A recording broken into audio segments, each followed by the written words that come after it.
So today we are going to finally get these beds going. That's up next.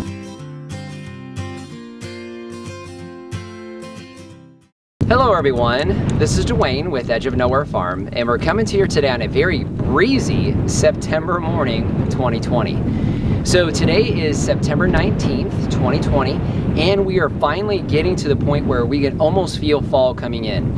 In fact, I'll apologize now for the sound because we've got a nice breezy morning this morning. So we're gonna take advantage of that breeze and get these beds up and running. So let's talk a little bit about what we're gonna be trying to get accomplished over the next couple of days. So I'm gonna go ahead and link the video here where we installed all of these beds. Went over why we're doing what we're doing here as far as the beds are concerned, dimensions, all that stuff we covered there, so I won't do that today. We also did talk about the fact that we had hardware cloth underneath to protect, and we will eventually show you how we're gonna protect up here above. But today we actually need to get soil into these beds. Now, I'm gonna put a disclaimer on the word soil. What we have is we have a mixture of things that will eventually become soil. It just won't be that quite yet. So now what we will be doing is one quick test. We do know that we're gonna start these beds out with just about a foot or so of soil here in the beds, and we'll build on top of that. Now, for the most part, we're gonna go ahead and just put it right into the bed, and we'll deal with building the soil from there. However, we will do one test. I'm gonna show you in this bed over here. So we've got some cardboard here. We don't have a lot. We're not gonna do it in every bed, but at least one or two of the beds, we're gonna take some of this cardboard and put it down on the bottom. Just wanna see whether or not that's gonna make a difference as far as starting to build soil, and more importantly, whether or not we see worms in this bed first, because the theory is they'll find this wet cardboard and they'll start establishing a home. So we'll see about that. Let's talk about soil and see just how much we're gonna need for these 12 beds here. This is the soil that we're gonna be using today. We got this soil from Pioneer, so that's a gravel and rock company here in the valley. Now, there's a lot more as far as expense that you could put into this, but we needed 28 yards of this stuff, and we did not want to spend $60 or $70 a yard for something that we need to build up anyway. So this stuff delivered with tax, and we have to pay delivery out where we are, was about $35 a yard, so not too shabby for those 12 beds. Now the blend that we chose is their sandy loam, so that is their garden soil that they sell. And obviously there's probably not much in the way of life, but not bad as far as price per yard delivered. So we're gonna go ahead and take a closer look here at what we're dealing with. Okay, so this is the soil that we're gonna be putting into those beds. Now, sandy loam is kind of ideal as far as the structure of soil when you're dealing with veggies, and that's essentially what we have, which is why they call it that. Now, this combination is an even split of sand, so you'll see that kind of throughout, our hard desert soil, so basically this silty clay, and some type of compost that's completely dry. So this is completely dead. There's nothing really much in the way of life in here, but you know what? That's our job as gardeners, to make sure that our garden soil is alive. So obviously that's what we're gonna be doing today, is getting this in there, but it's only the beginning. We'll have to obviously build soil life into here, which is what our job is. So we do have some history with this soil. On the old farm, we actually used this soil as the base of our beds there. And we had some very good production with about 6 inches, maybe 8 inches of this soil.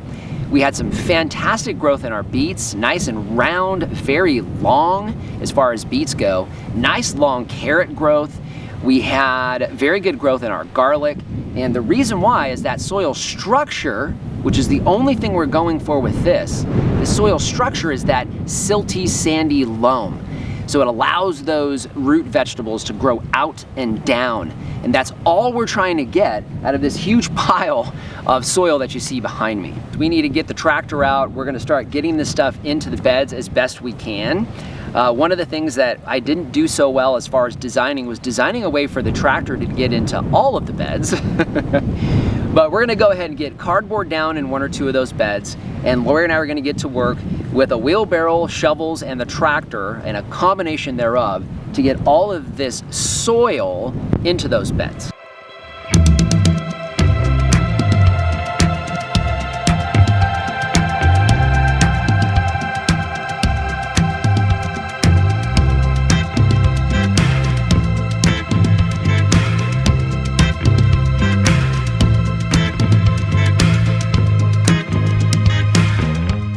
see, we have cardboard in these first 3 beds, so this will be our test. Now, we do know one thing about this soil. It definitely repels water. So, and we're here in the desert, it's gonna need a lot of water as the soil goes in. So we're gonna do the best we can to make sure we're wetting down each time we put something in here. We've wet this down really well. I'm gonna go jump on the tractor, get our first scoop of soil. Lori will be spraying that down so you'll be able to watch all of that happening.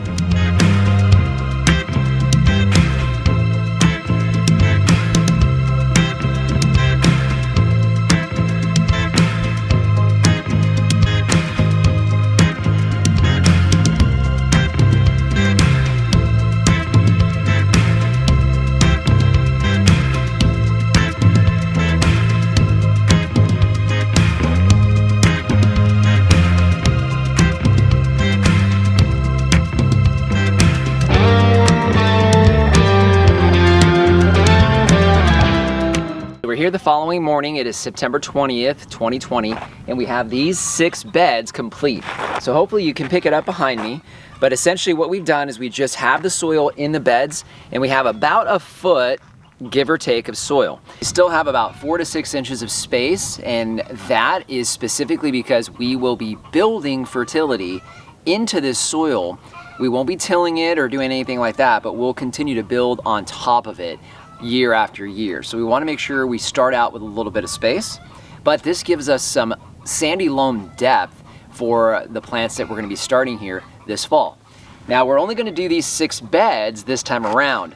We left the rest of the soil at the front of the property to come back and do the other 6 beds, which are going to be our spring beds.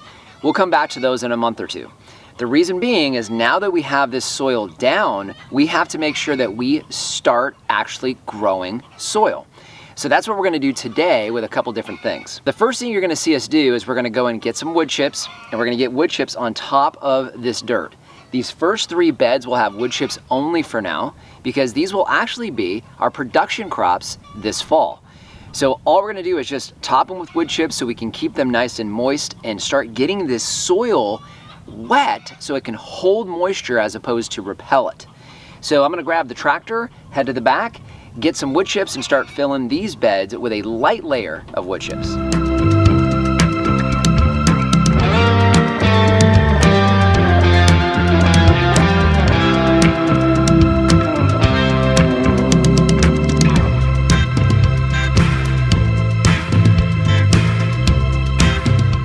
And that went pretty quick.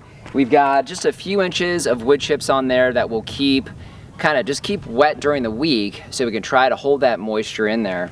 And I think that's gonna do fine until we can get to planting those beds. Now what we need to do is work on these 3. So this is a little bit different. What we're gonna do is we're gonna actually try out a cover crop on these along with a little bit of straw to keep the birds off of it.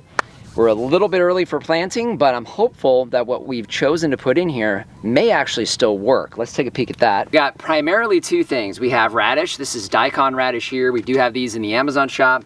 I have some crimson or red clover that I'll be putting in here as well. And this little baggie here would contain black radish seeds. And Martin, one of our viewers, Martin, thank you for these. We shelled these last night, and we're gonna plant a few rows of these kind of separate so we can see whether or not we can get these to germinate and get some of those black radishes here in the next, I don't know, 30 to 45 days. So we're gonna go ahead and plant these seeds, rake them in slightly. I am gonna use some fish emulsion. That's what's in this tank here. So standard dilution for perennial or garden beds, I think it's 2 or 3 tablespoons per gallon. This is about 3 gallons of material, so I'm looking at about 6 to 7 tablespoons of fish emulsion mixed in with water. We will be using this to kind of kickstart this, give these guys some nitrogen, hopefully get them going. Now the clover is a nitrogen fixer, and the daikon radish actually is a miner. So it will go down into this particular soil, probably penetrate down into our soil and pull some of those nutrients out of our soil. Our soil is very mineral dense. So if we can get these down in there, snip the tops here in a couple months, maybe we can get those to basically die back in this garden bed and get it ready for either spring or next fall. At least that's the goal. So now what we need to do is we need to get to planting in our garden beds.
seeds are basically in planted. We have the fish emulsion, the diluted fish emulsion on top to give them some nutrition. Now what we need to do is give them a little bit of protection. So we're gonna put some straw down that'll help keep moisture in there, also help keep the birds at bay. We're going back and forth on whether we'll add a little bit of bird netting to the top. We probably will, at least for the first week or two, to make sure that these seeds stay there and get a chance to take. So what Lori and I are gonna do is grab some straw and spread it out on these beds.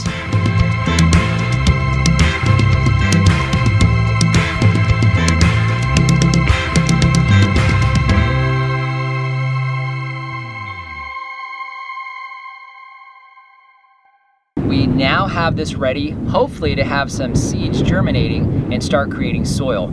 So you'll see I kind of layered in that fish emulsion, also added it to this straw in the hopes that it'll kind of soak some of that in and continue to release that until these plants can kind of come up to speed and get sprouted. Like I said before, Lori and I are really leaning hard towards putting some bird netting over the top of this for the first week or two, just to make sure that we don't have the doves that are still flying around stealing all of our seeds. But we do know one thing's for sure, the straw will break down as the seeds do sprout, and this will start to turn into soil, and of course the things we've planted will also create soil. So I think that's gonna do it for today. You know, next time around we'll be planting out our garden beds, we'll be installing all of our bird and pest protection in these beds. So still have a long way to go, but the cool thing is, here we are towards the end of September and we have seeds in the ground.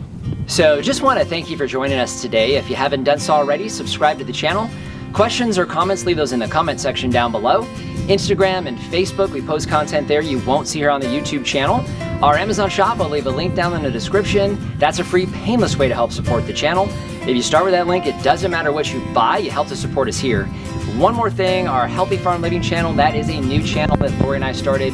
All things healthy that we do here on and in the farmhouse in order to keep everything here as healthy as possible. So just want to thank you for joining us today and remind you, if we can farm on the edge of nowhere, so can you. Hello everyone, this is Dwayne with Edge of